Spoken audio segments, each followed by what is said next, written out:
हमारे सदग्रंथ जो है ये अनमोल रतन है और हमारे धर्मगुरु इनको समझ नहीं सके, जिस कारण से वो आप भी अपना जीवन नाश कर गए और साथ में हमारे दादे परदादा नले डूबे, क्योंकि वो संस्कृत भाषा गणी जानते थे, काशी विद्यापीठ पढ़ाया करते थे। आम भोली जनता ने न्यू सोच लिया ये गुरुजी बड़ी संस्कृत फटाफट बोल रहे, फराटेदार, ये बड़े विद्वान होंगे। पुण्यात्माओं, भाषा से विद्वान का कोई मेल नहीं है। मान लीजिए कोई एक भाषा में विद्वान है, इंग्लिश खूब बोलता है, उसने पंजाबी ना आती, बताओ क्या फेल हो तो विद्वान कह रहा है फिर?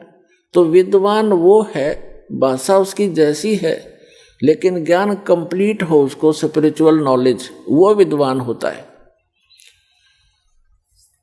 और भाषा का काम तो अपने विचारों को दूसरे तक पहुंचाने का होता है।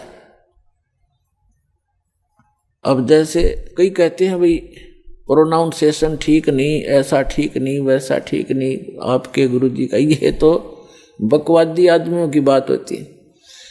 ये तो वो व्यक्ति सोचते हैं जिनका पूर्व जन्म का संस्कार ठीक है, ज्ञान से परिचित नहीं, क्योंकि ज्ञान से परिचित प्राणी ये बकवाद नहीं बोला करता है। अब जैसे किसी का रोग है और वैद्य है बहुत अच्छा, वो किसी भी भाषा में दवाई बताता, वो कंसंट्रेट माइंड से सुनता है, अच्छा जी ऐसे खा लूंगा ठीक हो जाएगा, ऐसे हो जाएगा खा ले, ऐसे, चाहे वो किसी भाषा में बोल रहा है तुरंत समझ जाता है, यानी उसका प्रोनाउंसिएशन उसका कैसा भी है चाहे। तो पुण्यात्माओं, जिनको मोक्ष कराना है इन बकवादों में नहीं चलना चाहिए, क्योंकि हमारे परमात्मा कबीर जी वो विद्वान थे, वो खुद भगवान थे, और हमारे जो धर्मगुरु थे वो संस्कृत के ज्ञाता और व्याकरण के में प्रसिद्ध थे। वो व्याकरण की भक्ति पढ़ाया करते थे, दर्ड़ाया करते थे, और यही कहा करते कि कबीर साहब का प्रोनाउंसिएशन ठीक नहीं है, इसने बोलना भी ना आता, काहे का विद्वान होगा, वो तो भगवान था। वो यही भ्रम दूर करने के लिए आए थे कि इन बकवादों से भगवान का कोई लिंक नहीं है, कोई मेल नहीं है। परमात्मा पाने के लिए आत्मा निर्मल हो, मंत्र का जाप ठीक करते रहो, मर्यादा में रहो और ज्ञान ग्रहण करो। किसी भी भाषा में उपलब्ध है वो ज्ञान होना चाहिए। अब जैसे परमात्मा कहते हैं, जैसे कुंभ कुमार का ऊपर चित्र अनूप और वस्तु तामद है नहीं, जैसे जल बिन कूप।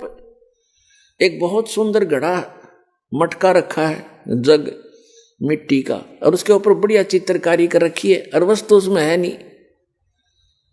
और एक सिंपल सा घड़ा, उस पर चित्रकारी भी नहीं, और वो शीतल निर्मल जल से भरा हुआ है। तो के फूका चित्रकारी वाले ने जिसमें बालू रेत ठोक रखा, तो वो जिसके ऊपर कोई चित्रकारी नहीं और सिंपल सा है, खराब सा दिख रहा, उसमें निर्मल वस्तु है, पिए गट गट जान बचाई, तो वो है हमारे लिए पूज्य। तो पुण्यात्माओं, इन सब तरह की बकवादों से हटकर, इनके जो भिन्न भिन्न प्रकार के वचनों से हमारी बुद्धि हटकर इस तत्व ज्ञान पर दृढ़ हो जाएगी, तब तो हम भक्त बनेंगे, तब तो हम साधक बनेंगे। नहीं तो ऐसे विचलित रहेंगे, और विचलित व्यक्ति को भगवान मदद नहीं करता, उसको प्राप्त नहीं होता।